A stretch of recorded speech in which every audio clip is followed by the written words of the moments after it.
And now, to introduce the participants for the LGBTQ Portrayal in Arts and Media panel is USC trustee Amy Ross. Thank you, Miguel. Okay, we are in the home stretch. We have, as the old song goes, we've blinded you with science all day. So now it's time for something completely different. And we thought for this year we wanted to mix it up a little bit because after all, we are in the arts and media capital of the world. I'm very proud to say as a university that our School of Cinematic Arts is #1 in the world, as our schools of communications and dramatic arts are turning out people, well, you'll see some of them here today. So let's kick this off. It is my pleasure to introduce our moderator, and he's one of the most well-known people. You'll know his voice from many rings. John Paul J.P. Karliak. J.P., don't be surprised if you hear him moderate today in at least 4 or 5 different voices. He's a renowned voiceover artist, writer, solo performer, and as you can see, quite the snappy dresser. He's the voice of such iconic animated characters as Boss Baby. Right now, you watching Netflix, the new Boss Baby? Boss Baby. Yep. He's also appearing in Back in Business. He's the Tin Man on Dorothy and the Wizard of Oz, and my favorite now with a voice, Wile E. Coyote on the new Looney Tunes. He's written numerous short films and plays at produced locales around the United States, including his amazing autobiographical show, Donna Madonna, which garnered awards in the United Solo, New York International Fringe, and San Francisco Fringe festivals. JP is also a co-founder of Nerds Vote, a nonpartisan organization linking cosplayers, gamers, I have no idea what these words mean, pop culture fans and nerds of all that I can relate to, of all kinds, to vote and to register for opportunities in the U.S. You can find him online at JP Karliak, and you can also be I'm Third Mama, which I will explain during the cocktail hour. So please welcome JP Karliak to introduce our amazing panel on representation of LGBTQ people in media and arts. Hello! You've made the mistake of letting entertainers in the room, so now we're going to be very loud. It's so good to be back at Out to Innovate. I actually used to work at USC in the alumni office, and I was the event planner for the first Out to Innovate that was here, and the second one that was in Columbus, Ohio. So if I've met you before, come and say hi. It'll be good to see you again. It's so cool to be on this stage with these wonderful people, and I will waste no time in introducing them. Our first guest, writer, director, editor, fact-checker, personal trainer, and a digital media assistant who has sailed the Atlantic Ocean, Mickey Delmonico's feature film Alto and his book Politically Divided, a how-to healing workbook for families, friends, and couples can both be found on Amazon. He holds an MFA in film from Columbia University and has received an Alfred P. Sloan Screenwriting Award as well as their production grant. Mickey has researched for TV shows on the History Channel, Discovery, American Heroes Channel, including nearly 100 episodes of Modern Marvels, has spoken on panels at Comic-Con, WonderCon, the LA Film Festival, and Creator Up, and has served as a juror here at USC for the Don Thompson LGBT Film Festival. Mickey is currently developing, along with co-creator Sean Desani and director Jet Garrison, a television series called Agent of Change about a trans secret agent fighting environmental crimes. With successful crowdfunding campaign under their belts, they plan to shoot a prequel sizzle in late spring 2019. We cannot wait. Please welcome Mickey Delmonico. Hi, everyone. Alexandra Billings is the second transgender actress to play a transgender character in the history of television for her role in Romy and Michelle Behind the Velvet Rope. In addition to her role of Davina in Amazon's multi-award-winning show Transparent, she has been seen on multiple television programs and in stage productions throughout the country, most recently on Broadway in The Nap for the Manhattan Theater Club. Alexandra moderated a panel on transgender rights at the White House for the Obama administration, of course. And is an inductee to the LGBT Hall of Fame. She is a master viewpoints teacher and has been the Viewpoints Associate at the Steppenwolf Theater in Chicago since 1994. Additionally, she has 2 cabaret albums and has toured the country with her critically acclaimed one-woman autobiographical pieces. Her life story, From Schoolboy to Showgirl, for PBS television was nominated for an Emmy in 2009 for Best Documentary. She is iconic, She is all heart. Her impression of Katharine Hepburn will knock you dead, and her cover of Radiohead's Creep will bring you back to life. This is Alexandra Billings.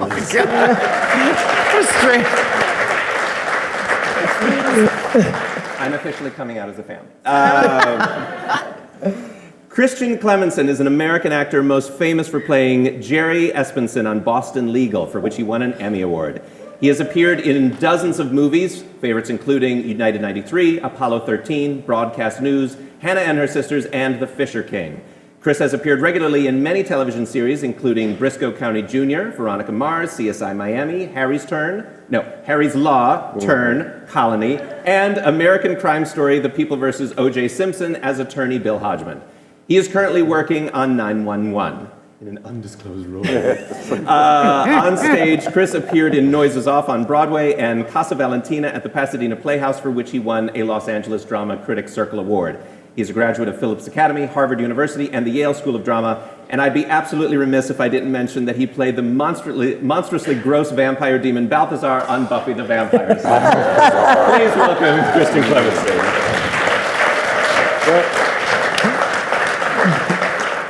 So when Amy asked me to do this panel, she thought it would be like a palate cleanser where the entertainers come in so you can breathe and, forget about careers and all of that for a minute. So we're going to begin a little light.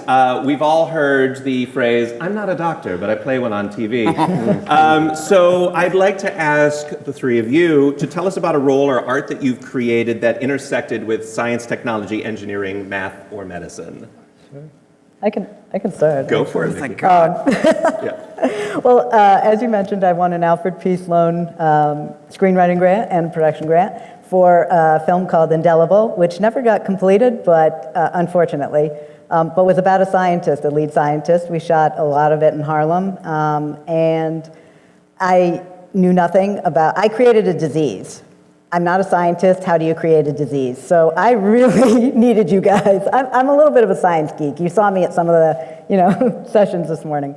But I had to go out and ask scientists how to get this done, and I really appreciated what I learned. And was it like outbreak, or what was the disease that you were dealing with? It was a rare, it was a rare genetic disease. So I know. Okay. Mitochondria were involved, right? Yeah. Yeah. Alex? What? The heck? I got nothing. I don't know. I'm trying to think. I don't know. What does that mean? Or have you played a patient on any medical show? Oh, yes. They There tried we to. go. Oh, yes. For the first 3 years of my career, they tried to kill me in Hollywood. Oh, God. Well, kill the brown trans lady. That's what they want to do. And so for a year, I was on ER, and I think I died. I did die. I died on ER. I was on Grey's Anatomy, and then I almost died. And then I was on a pilot with Lynn Redgrave, who was dying, her character, and then I came to visit her, and then I think I wanted to die or something. And then I told my manager, I said, I'm done with the hospital gowns. Sure. Yeah. I'm sick of the blue. Yeah. So I don't want to do it anymore. And I didn't work for 2 years. I didn't work for 2 years, and then the next thing I got was to play a prostitute in jail. I'm like, what's happening? That's as close as I get to science. That's Hospitals it. or prisons, that's all we got. That's all I got. Well, oddly enough, I rarely die, but I kill a lot of people. I've killed well over 30 people in my career, and I've kept track of all of them. I actually am very comfortable in the world of science. My undergraduate, I was pre-med. I took my MCATs, and I was expecting to go to medical school. And then, theater sort of intervened and saved me, I guess. I'm sorry. Offensive, but I think I'm probably more suited to be a doctor. I don't regret the choices that I made, but there is a natural comfort I have with sciences. I love taking science classes. I always excelled in sciences. There was a day that came when my MCAT scores were up, and the thought of taking them again was so horrible. And that was that was a low day. I was out here in Los Angeles, and I had to really think, do I want to stick with this? Do I want to stay with this? Ultimately, I did, but still, oh man, that was a very tough day. I have actually used my education quite a bit. I played a medical examiner on CSI Miami for 5 years, and no one had to explain what a subdural hematoma was to me. So I don't think that my science education has been in vain. I think it has informed my life in many ways and has certainly made me a better citizen. Excellent. Very cool. So Mickey, you've written about transitioning while you were making your film Alto. Yeah. And I know some of the sessions that have been going on in the conference have been about coming out in the workplace. And STEM is still one of those areas where that can be tricky. Could you talk a little bit about your experience coming out in the workplace, specifically on set? Yeah, on set it was difficult. I mean, there were a lot of decisions that had to be made, and people would ask me questions about, like, do you think you're coming at this from a male perspective or a female perspective? And I'm like, I don't have time. Can you go over there? So there was a lot of, I think you should transition when you're really busy. Like, that is the time to do it. That's the time when you tell your parents. That's everything. Just stay busy.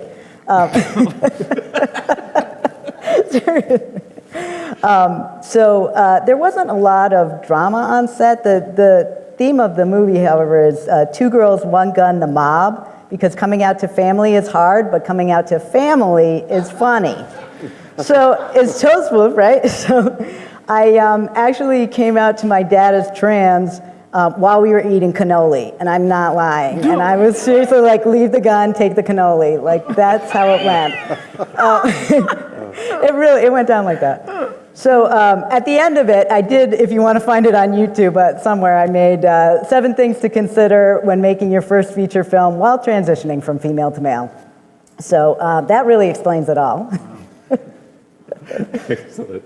Alex, it felt like you had some thoughts about staying busy while transitioning. I think I wish you would have told me that 40 years ago.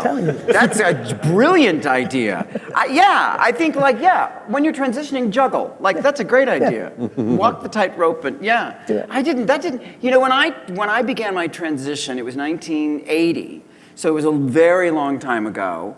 And it was, not only very strange at the time, it was also illegal to walk around our country dressed as what they called the opposite gender. Now that sounds ridiculous to say, but back then that was actually a thing. And I once got arrested, and I got arrested a lot,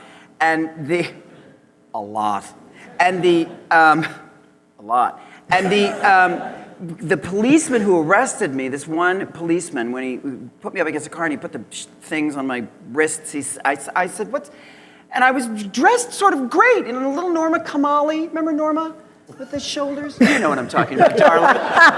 You know what I'm talking about, darling. And I thought I looked sort of great. And for a minute, I actually thought it's the fashion police. Like, I've done something terrible. And I asked him, I said, I don't know what's going on. I don't know what's happening. And he said, you can't walk around the state. I was in Illinois. So, see, you can't. Wow. Well, there you are. And he said, you can't walk around dressed like that. And I said, I don't know what you mean. And he said, you have to have, this is exactly what he said to me, you have to have 2 articles of male clothing on at all times. And I said, you mean like tube socks? I don't know what the I would just wear a bowler hat everywhere. That's right, like Liza, just a bowler hat. Bowler hat and sneakers. That's right. Nothing else. Yeah. Exactly. Yeah. So, Alex, speaking of juggling, it was just announced this past week that a scholarship has been named for you at USC School of Dramatic Arts. What? I know. I wasn't aware. Thanks. It's insane. So, you've long been a professor and teacher of performance.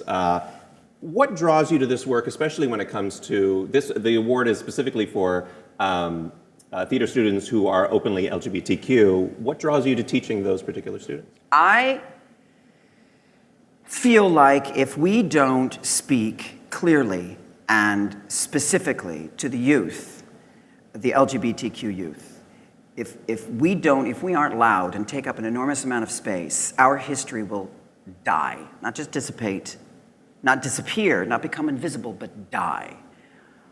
We are under siege right now with this current administration. And when I say that, I'm not talking about Donald Trump. Donald Trump is a buffoon and a puppet. The thing about Donald Trump is that it's the humans around him that are the dangerous people, and those are the ones we need to watch out for. And I'm telling you, if we're not careful and smart, if we're not active in our revolution and in our actions in order to be heard and seen, and I'm talking about politically, in any way, shape, or form, our history will die. And for me, I was diagnosed with AIDS almost over 30 years ago. And the doctors told me that I had about 10 minutes left of my life, and I survived that. I buried all of my friends in my 20s, and I survived that. I was a sex worker. I survived heroin addiction. I lived on the streets of Chicago for 1.5 years. I survived all of that. I'll be goddamned if some man with a bad comb-over is going to dissipate me. It's not going to happen. So, my idea is that we create a portal, you see. Because if we create some kind of opening for humans who are ostracized and marginalized, then they become part of the mainstream. And this is about pulling them in and allowing them their voice. And artists are the reflections of the human experience. Since that's true, if we do that and we show the mirror to the average human being, they cannot deny us anymore. They can try and eradicate our rights. They can try and shove us in the corner. They can try all that, but they cannot ignore us. And it will be the youth, the young people, the young revolutionaries who will be heard and seen. And if we do that, if we're diligent, all of us, I don't mean just teachers and professors and people, I mean parents, sisters, brothers, neighbors, if all of us allow LGBTQ people to be heard, we will be seen in a way that is not only brand new, but in a way that will make a mark that will keep our history present always. It's everyone's responsibility. So that's what I feel I have to do all the time, as much as possible.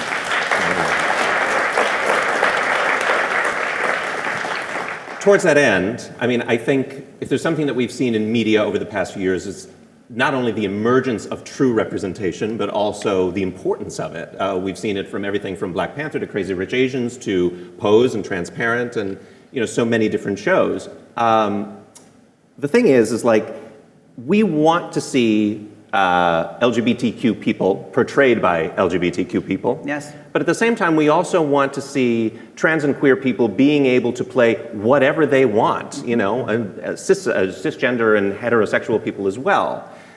When it comes to navigating, Chris, I'm throwing this one at you. When it comes to navigating your career, how have you done that when it comes to your own queerness and portraying it or not portraying it or taking those roles that are perhaps contrary to who you are because it creates greater representation as a queer actor? First of all, here's a great statistic that I just love from the last year. In the Academy Award nominations for this 2018, there were 7 performances of the, 20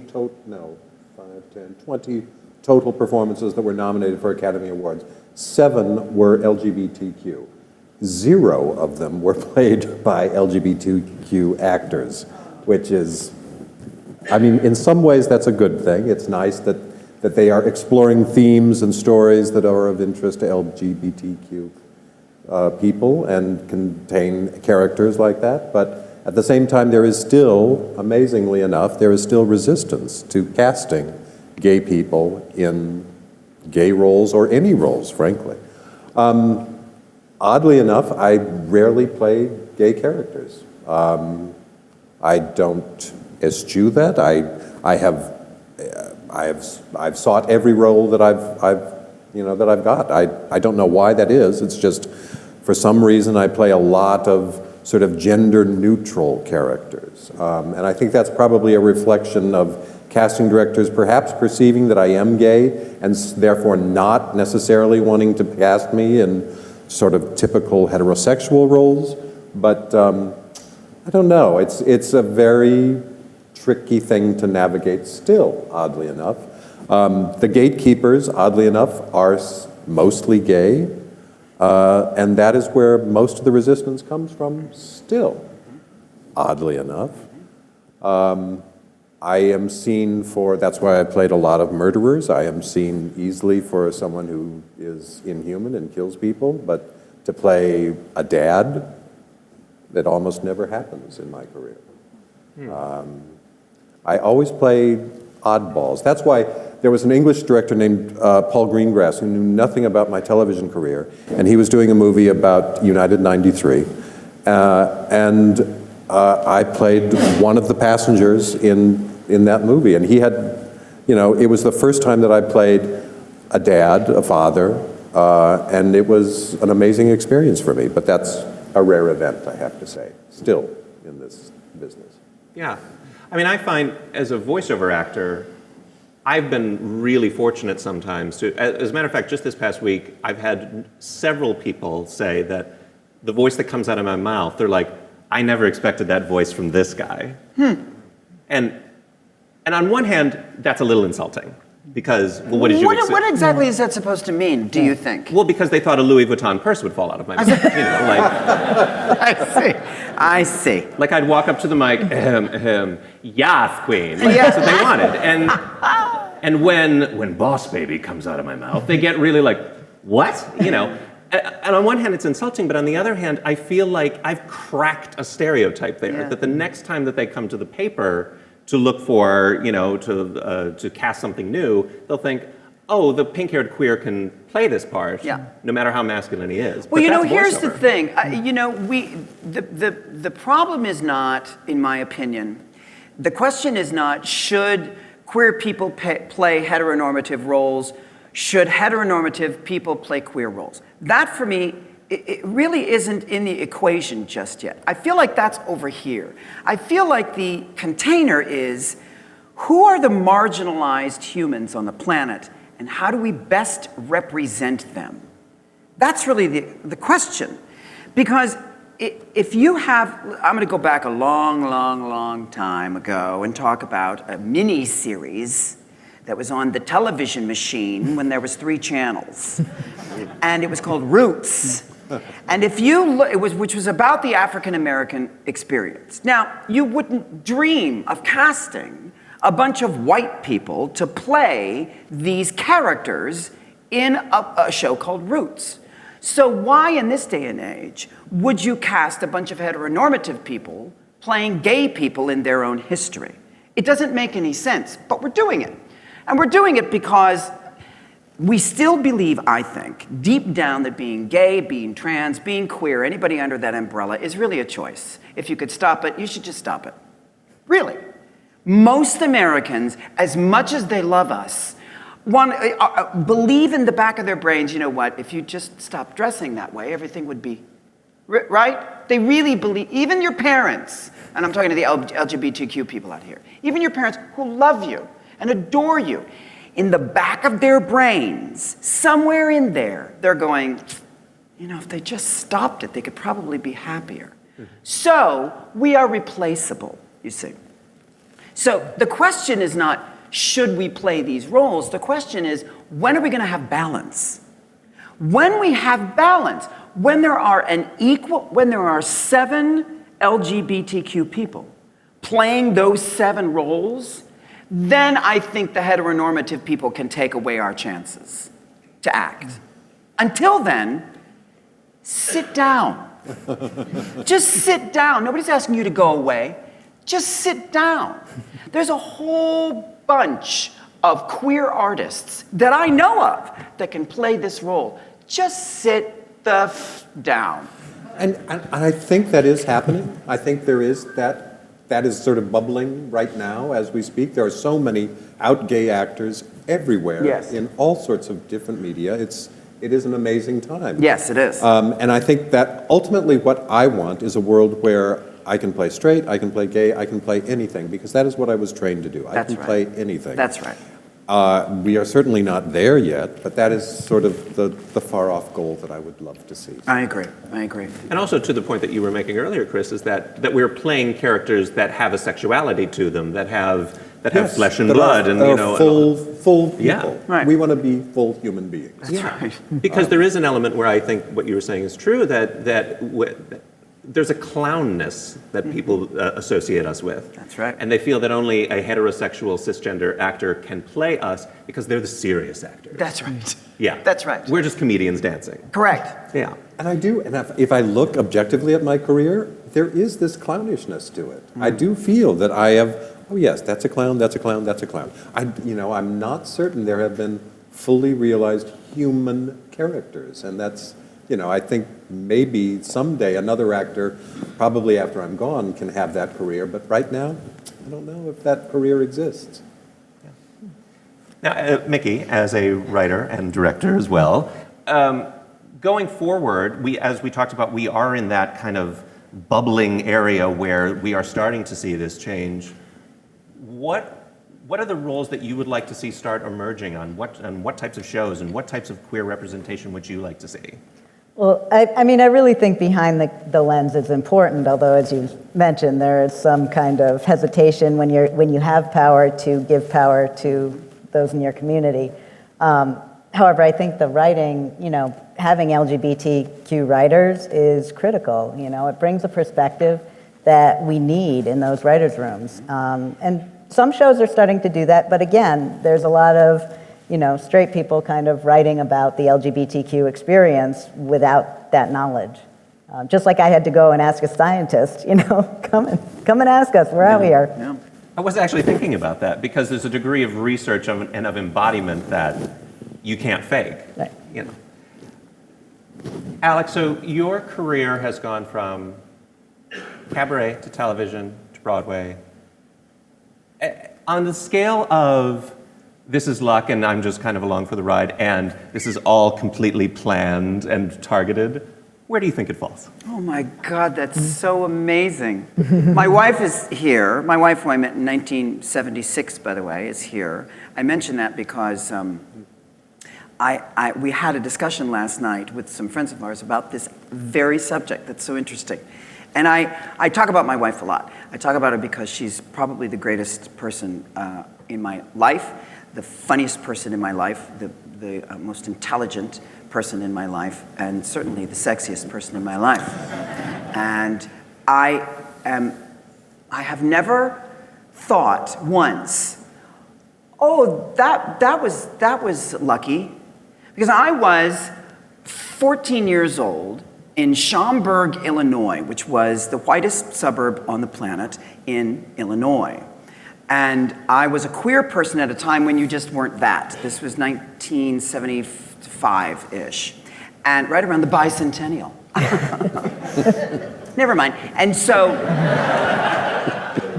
I was at my drama club meeting, and there was like 25 people in the drama, there was a lot of people in the little room, and then you go up and you introduce yourself. And so I popped up to introduce myself, and I turned around and I see these pair of eyes at the back of the room, these hazel green blue eyes. And I said, oh, well, that's it. I'm home. And I was, after the years of being bullied and chased and pushed downstairs and hit and beaten and raped and from all of these humans in my life, I was safe. And that's now been true for over 4 decades of my life. And I don't believe for 1 second, and this is just what I believe, I don't believe for 1 second that I stumbled into that. I believe I was led. And I believe that I was, and again, I only speak for myself, I believe I was led to a place of safety because I need to survive my life in order to give back. If I'm not of service to the community at large, to my country, to my family, and to my chosen family, I do not deserve my present state of being, meaning my physical vessel. And I only speak for myself again, it's the only reason I'm on the planet. I don't believe everything in my life happens for a reason. I believe in balance. I believe sometimes I'm led and then I'm let go and I get to wander. Kind of like Alice in Wonderland that falls down the schmengi and tumbles and gets to meet the and all that stuff. Like sometimes it's that, And it's sort of amazing and wondrous and fantastic and beautiful, and I can't figure it out, which is a lot of my life. And then, sometimes if I listen, if I shut up for a minute, because I talk a lot, as you can tell, if I stop talking, if I'm really quiet, and I allow myself to open my eyes, and I listen for the voice that's telling me, if you take a left, you'll be taken care of. Just take a left, Alex. If I do that and I take the left, it always ends up from me standing in a room, finding my home that was always there since the beginning. So it's about balance for me. Okay. There's a very Dorothy-ish kind of parable to that. Well, it's true, isn't it? Because everything's about the Wizard of Oz. Everything's about the Wizard of Oz. And at the end, Glinda says that, well, you've always had the power to do what you want to do. And, the Scarecrow's like, what are you talking about? Why didn't you tell her? And Glinda's very clear, well, because you wouldn't have believed me. You would have said, well, prove it, or you would have said, you had to go through it. You got to go through the not listening in order for the listening to be true. Yeah. Chris, similar question. You have played so many different roles, some of them murderers, and if there were characters that you could, if there was a character that you could sub out to play another character again, like a character that you loved so much you'd love to go back to them, but you have to kill one of the characters that you've played. Oh, God. Oh, my. It's like playing Old Maid. You have to discard. The experience of making United 93, which was about 9/11, it sounds horrible, but it was such a human, beautiful experience, and the process of it was just amazing. This director, he creates environments where you have to improvise everything. So every day we went to the set, there was no script at all. We were on an actual interior of the plane, the actual same model that they flew in. We knew exactly what sort of attitude the plane was taking throughout it. It was the most wonderful experience. And all of us knew exactly who we were playing. We were all given, a thick bio of all these people. And there was this wonderful responsibility to a real human being, to a real family, all of whom we came to know through the process. I could spend my whole life doing that part. As emotionally horrible as it was still to be alive and to be an artist, to express those things. Oh, hell, I'd do that forever. What I'd give up? CSI Miami. And that's only because of the process of that. There are some jobs that you just do for a paycheck, I have to say. And there were personalities. There were personalities involved in that show who will remain nameless, who were so horrible and so awful. I was sleepless nights worrying what he could do to me the next day that would just ruin my day. And I've always failed to imagine how devious and awful he could be. So I would happily give that job up. I could say, goodbye, CSI Miami. I'm going to have to look at that cast list, eliminate all the women. Yes, exactly. I did give a clue. And you can probably guess. I have some thoughts. Mickey, so I promised that I would get back to this, and I really want to. So you're developing Agent of Change, which, as we said, was a series about a trans secret agent fighting environmental crimes. First of all, tell us everything you're legally able to. And then tell us why not only a trans character, but also a trans character specifically fighting against crimes against the environment is important to you.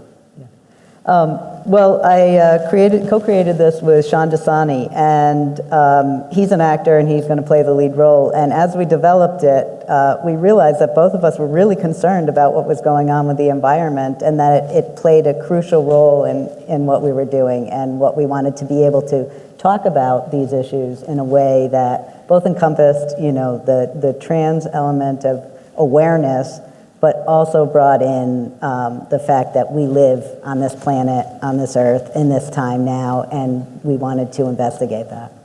I mean, I think what's fascinating about it is that there's such an intricate dovetailing of a trans character, but also with the environment. There's an intricateness of survival that's in there, of finding a way to, to stop what's happening that's so awful. Right. It's fascinating. Yeah, and I mean, like scientists, we as artists are investigators ourselves, and so we're constantly reassessing. We're taking the information that we get and reassessing it. So when something happens in the environment, I automatically think, would that make a good crime? But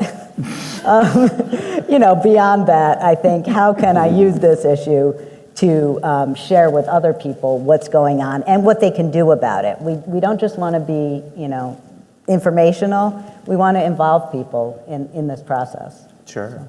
I mean, I don't think you're a true artist unless when something bad happens, you think, I can use this. I can use this. Yeah. I can totally use this. That's right. Absolutely. And additionally, you also have this book. I'm going to shill for you. Oh, Thank you. Beautiful. Nice. Available on Amazon.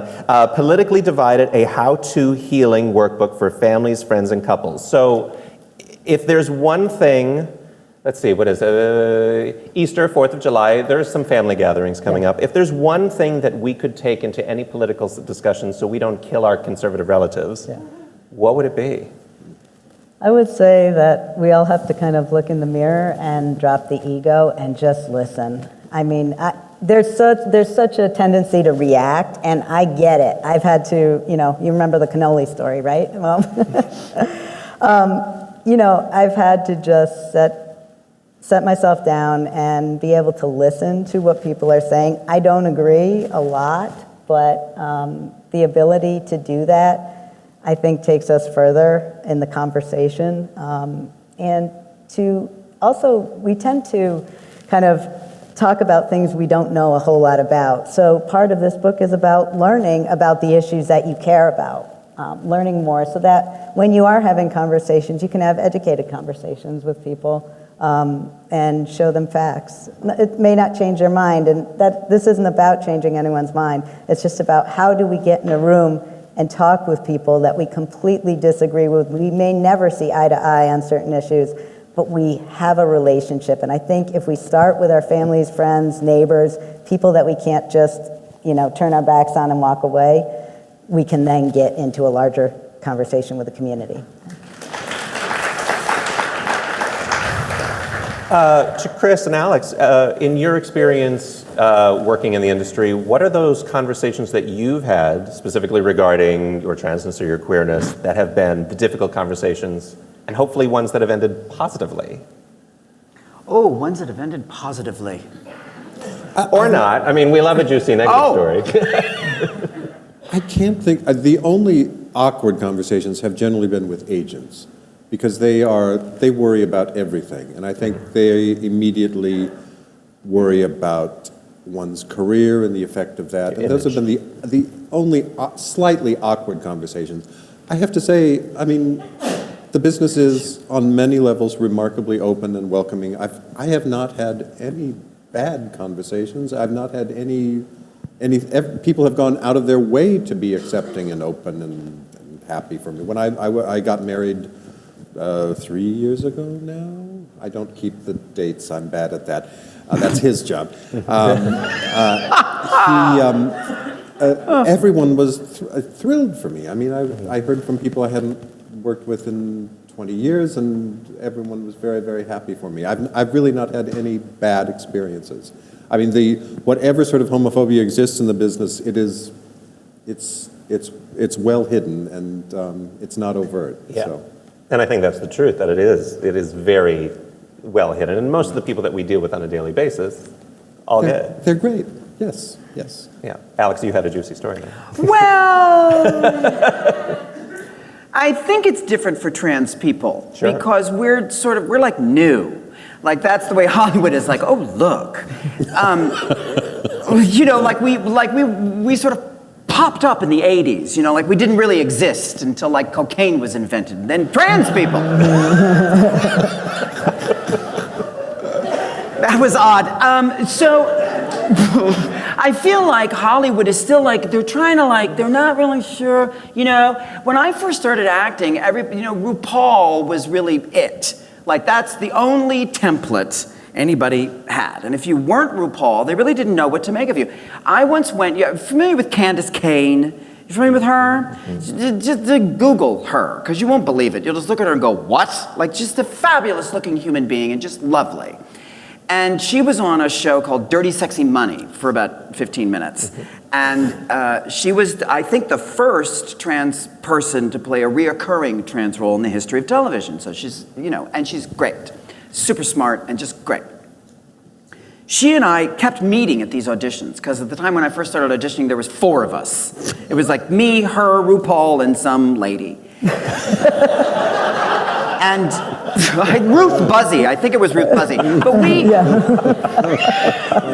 I'm turning into Henny Youngman for some reason. So we're going to these auditions, and we kept meeting each other.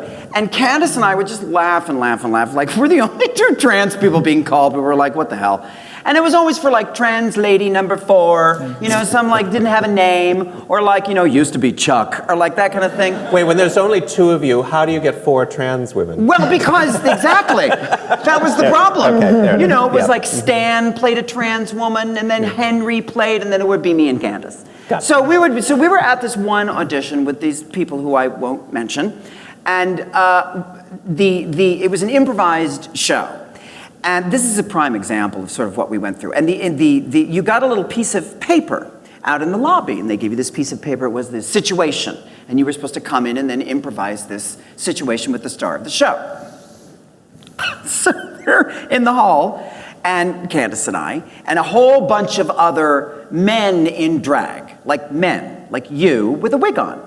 And me and Candace. Tuesday. Correct. Tuesday for you. And so, first, Candace and I are immediately like, oh, well, all right, fine. So we read the thing, and the slip of paper says, you, meaning the trans lady, you are at a restaurant, and you have to use the restroom. But the women's restroom has a long line, so you decide to use the men's room, where you bump into blah, blah, blah, blah, who's the star of the show. Who's a male, who's going to the bathroom standing up. And comedy ensues. So Candace and I are reading this thing together. And we're like, first of all, this would never happen. And second of all, especially in a crowded, it just is not gonna. And second of all, this isn't actually very funny, it's a little insulting. So Candace and I go, okay, we're gonna leave. We're gonna go, how dare you. And so we grab our purses and we start walking. And I go, wait a minute. What if we turn this into an educational moment? I'm an idiot. What is wrong with you, Alex? What if we turn this into, what if we go in there, what if we go into the audition, and instead of auditioning, let's tell them this isn't not gonna work. You shouldn't do this. It's transphobic. And explain to them what to think. So Candace goes, great, I love it. So we're there, and all of the men, bless their hearts, and all of the men go in with the bad wigs and the lipstick and the house dresses, and they go in, they come out, and they call Candace in first. They say, Miss Cain, and she walks in, and she's in there for like 20 minutes. And I'm thinking, wow, she's giving a lecture. And she comes out, and she goes like that to me, and she leaves, waits in the lobby because we're going to go have luncheon. And she waits in the lobby, and they go, Alexandra Billings. And I go in, and the star of the show is there. And I said, before we begin, there's a row of men, white, elderly, cisgender, heteronormative men at a table, like 15 of them. They're all, right? And this is the star of the show. With burgers and steaks. That's not true. So anyway, the star of the show. And I say, well, before we begin, let me just say that this is a little transphobic, and here's why. A trans woman would really not take an opportunity to go into the men's room, even if the line is very, very long, when there's a lot of people looking. It's just not something a trans woman would do. This is borderline transphobic. It's also not funny because it's not true. Comedy comes from truth. And so that's really, so it's just a little offensive. And the guy, the head producer, whoever he was, he said with a beard, He said, a very big beard. There were a couple of people in the beard. And he says, you know, I don't think this is really the part for you. And I said, well, I think you're right. Thank you very much for your time, and I'll see you later. And I leave. The star of the show, to his credit, who again I won't name, the star of the show, as I'm leaving, comes back out and says to me very kindly, thank you so much for doing this. Thank you for saying this. I appreciate it. And goes back inside, which I thought was great. I meet Candace. Candace had the same experience. They kept her longer because Candace is 20 years younger and looks fantastic. And I think they just wanted to stare at her for a couple of minutes. But we go, we have lunch, and everything's fine. About a month later, they actually aired the episode with that human in it who was a man in drag. Now, here's the good thing about that. Because that person was not transgender. Because they were a man in a wig, going into the men's room actually made sense. Sure. You with me? Yep. So it was a little insulting and weird, but strangely to their credit, I think they went back, had a conversation, and fixed it. That is what transgender acting life is like in Hollywood. It's a lot of explanation. You have to do it with a little sense of humor, but it's a lot of explanation, and it's a lot of education. And I feel like that's okay. I'm okay with that, as long as you give me the chance to sort of speak and you hear me. So it started out weird, and then it got okay. Great. Bless their hearts. Yeah, you can applaud them. I really want to know what that show and that actor I'm not was. going to tell you. I know. It's not going to happen. Oh, boy. I'm not going to tell you. So to kind of turn It things was a little- Marlo Thomas. I'm kidding. Go ahead. Ruth Buzzy. Yeah, it was Ruth Buzzy. Ruth Buzzy. It was, yeah. So to turn things back a little bit on our audience, so we've seen in the news lately that there may be a cure for HIV that's developing. There's a lot of amazing things that are happening in STEM research. Is there anything in particular that has caught your attention in reading the news that you're like, wow? Just in general? Just in general, doesn't have to be queer related, could be anything. Yeah, today was sort of great because Donald Trump decided to veto the Schmengi. Did you hear about that? He decided to say, veto the decision about the wall. And at the same time, there was another man with a gun in another country who shot a whole bunch of people. And I remember, I read this today, and I watched Donald on my little space machine, watched him speak. It was like, oh, look, he's speaking. And he was saying, I'm gonna, with this, I'm gonna veto the, and I was like, oh, bless your heart. And then I thought, it's fascinating to me that this human being has so little empathy or compassion that he can't take before he vetoes anything, that he can't just take a couple of minutes and say, because New Zealand even said, we're going to change our gun laws. Like just point blank. There was no ifs, ands. We're going to change because people, this isn't gonna, hello, is this thing on? Like just point blank. And I just thought he could have taken a couple of seconds to say, I'm so sorry for the families of these humans who lost their lives. I am so sorry that we don't have enough education in this country and around the world about gun safety. I am so sorry that we continue to raise our little boys to believe that violence equals power. I am so sorry. I am so sorry. And then he could have vetoed whatever he was vetoing. So that was shocking to me.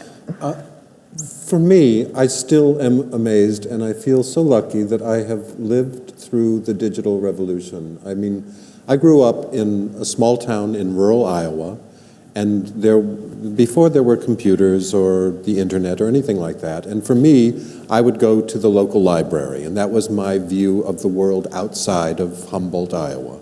And it was a beautiful view outside, but it still was whatever books they happened to have at that library.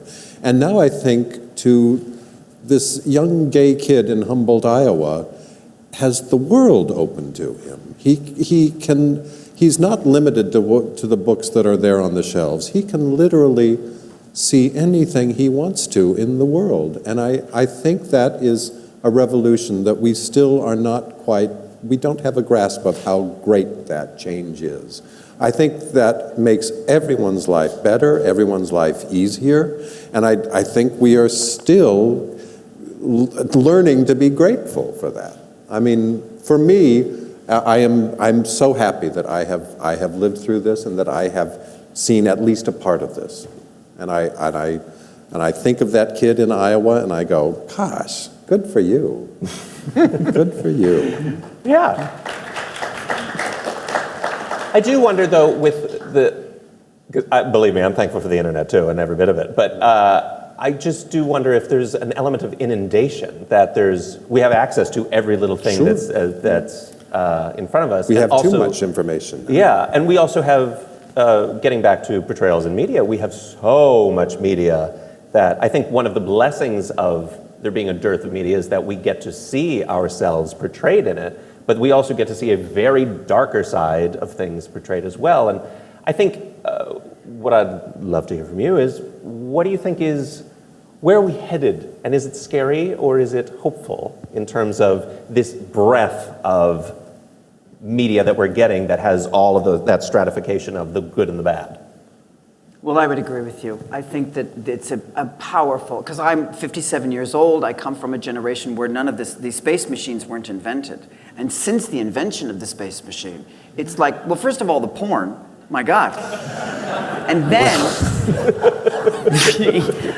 the ability to communicate with each other is really extraordinary. I mean, I am a Star Trek freak. I am in, yeah, right? And so I look at Star Trek now and I go, oh, we have that. Oh, we have that. Oh, we have that. I want the ears, but we have that.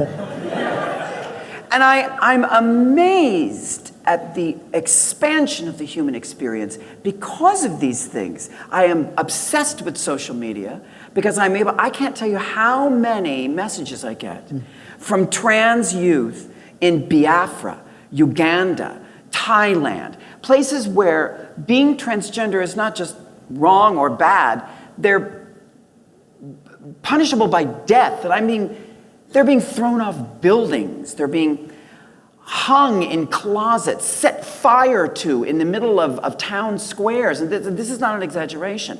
People are messaging me going, thank you. Thank you for showing us your wife and you at breakfast. Thank you for I mean, I'm a professor here at this university. It makes no sense to me. None of this should be true, quite frankly.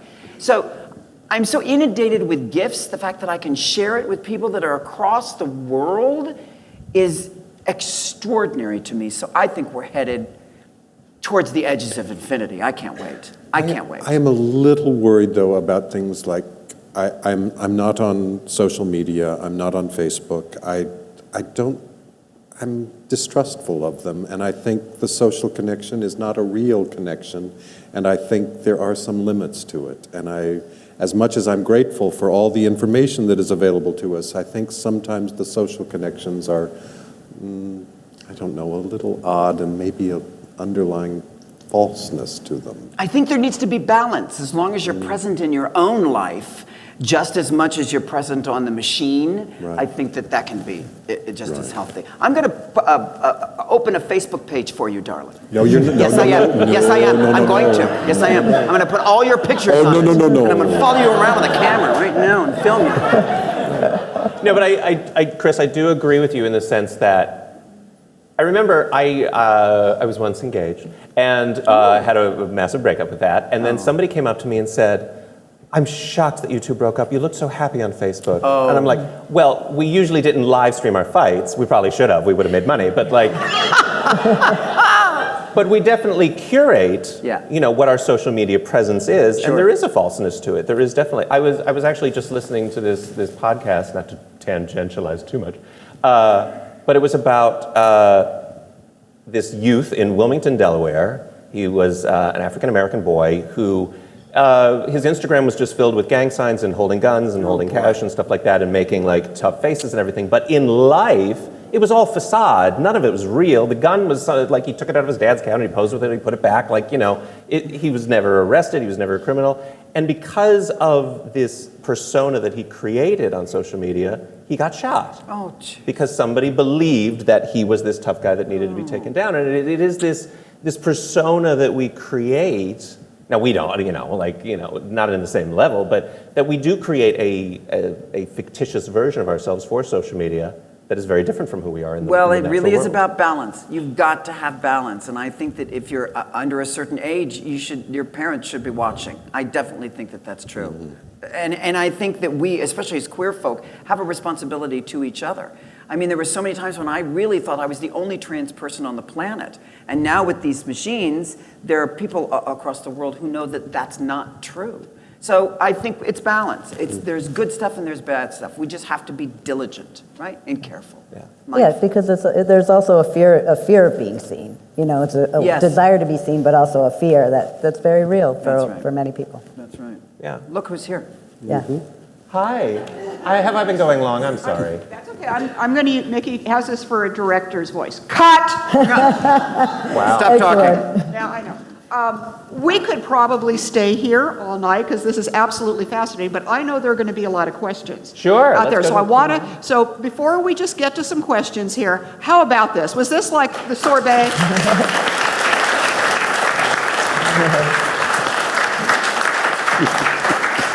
Thanks to you, we do have, Terry, you have the roving mic? All right, we're opening it up.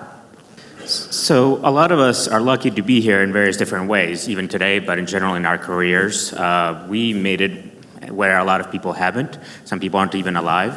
You mentioned you had lost a lot of friends in your 20s. So I want to ask you, how can we as a community and just as people acknowledge those people, acknowledge that we've been lucky and that also tell the stories of the people that weren't, or make sure that there are more lucky people in the future? Does that make sense? You mean, how do you mean exactly? Success, having loving families, your wife, husbands, but just, I mean, there are people that won't make it. You talk about people being killed, or not making a career, or in the science community just choosing to drop out because they feel like they're so alone and isolated, that there's nobody here like me. Why would I want to stay in this field and feel so isolated all the time? And is the question, what can we do? Is Yes. That Yeah. No, that's great. I think that because action is important, I think that it can be the smallest thing, it can be on a large scale. So trying not to put weight on your communication to other queer people is the first thing. Meaning, right, there's nothing I can do, is what I'm talking about. There's nothing I can do. I'm just a student. There's nothing I can do. I'm just a teacher. There's something everyone can do. And really it's about communication and being seen. Yeah. And again, it can be on any level. And this isn't about outing, because I want to be very clear about that. There's a lot of humans, especially as LGBTQ people, that you're in a place where it's dangerous to be out. Physically, spiritually, emotionally. Don't come out. That's my advice to you. Stay in if it's dangerous. Yes? But because of these things, we can communicate with each other easily. So any little thing you can do to create an opening, especially in employment, a job opening, an opportunity, and I'm talking about babysitting, walking your dog, searching for other LGBTQ people to give them a chance to be seen and heard, that is activism as far as I'm concerned. Yeah. Does that make sense? Yeah. And it's also what you were saying about history, about keeping our history alive and keeping these people's memories alive in the world. Mm-hmm. I am constantly aware that I'm lucky and that I'm so grateful for what I've managed to get in this life and the connection that I made, the jobs I've had. So for me, being part of Grateful is to give back and be of service to the community. I deliver Meals on Wheels. I mean, I do little things like that every week that sort of keep me connected to the community in some very personal, real social way. I'm not online, but I do see people in need every single week, and that keeps me grounded and it keeps me grateful, and it's important in my life.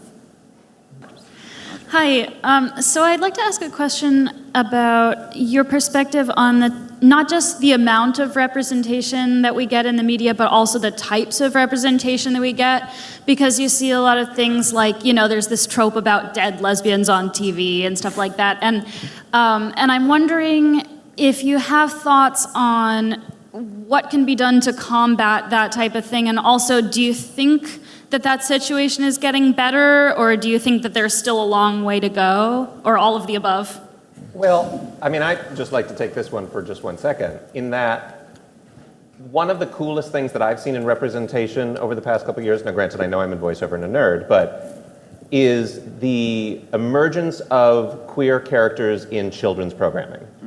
On Steven Universe, on She-Ra and the Princesses of Power, on Star vs. the Forces of Evil, to see that we are represented in children and that parents are it's not like there's this uprising of parents like pulling their children away from the TV or the phone, the space machine. They're watching.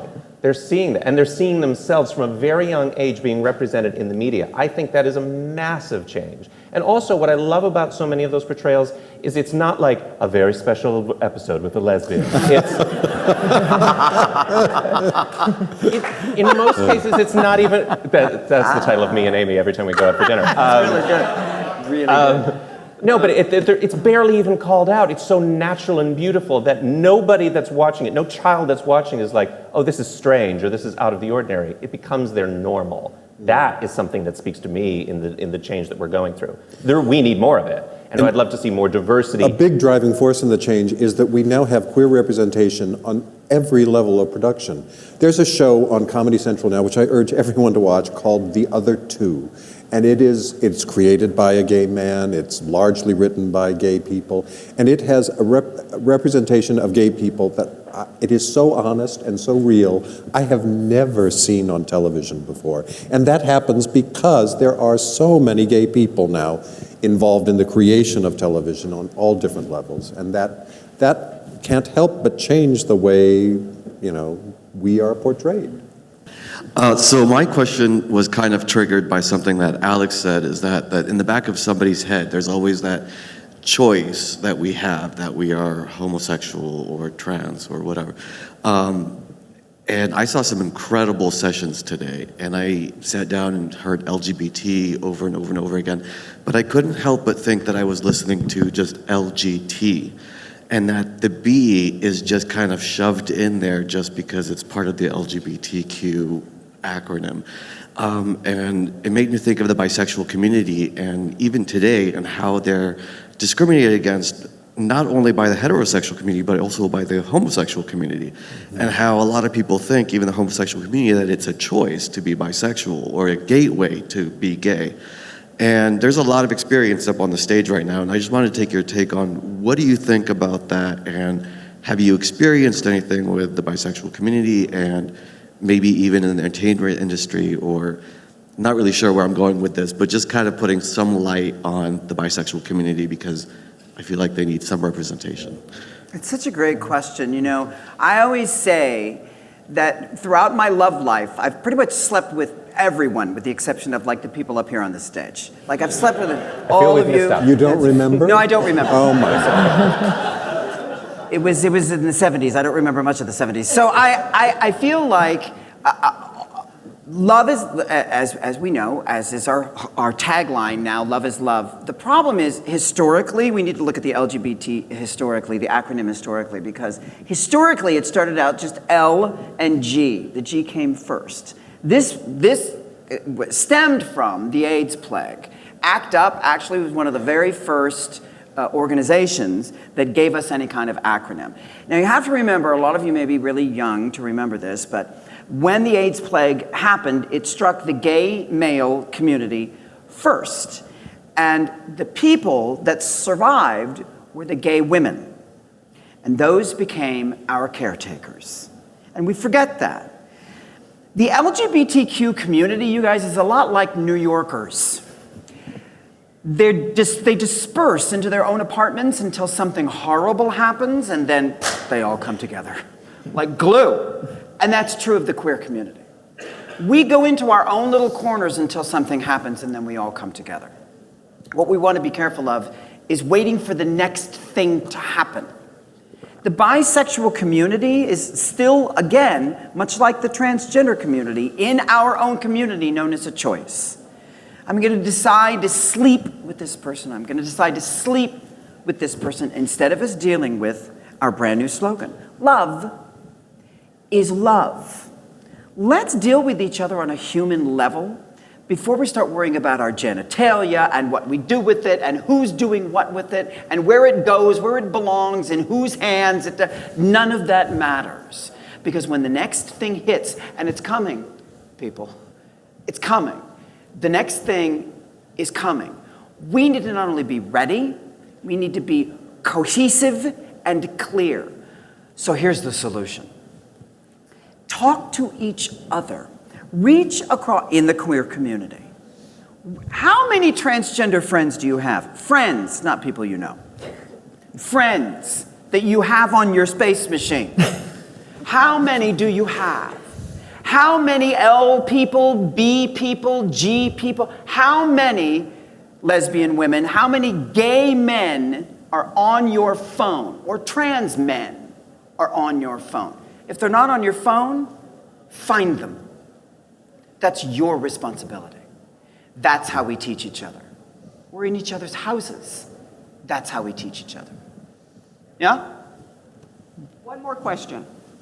So I want to ask y'all, how do you see your roles and the roles of queer people in media in casting that balance in an ever-increasing amount of media? I mean, I guess I can say, for me, finding that balance was about doing, reaching people in all kinds of media. Hence the book. I wanted to reach out to people. I want to do videos. I think because we're able to, as creators, make so many things and put it out to the world in ways that we weren't able to before, we do have a responsibility to utilize the different media and reach people who are looking at that book. They're going to know it. They're not going to know by reading it, but me as a trans person, as a trans creator, it's important. That's part of representation. And so finding that balance for me is about finding the different media where I can reach different people.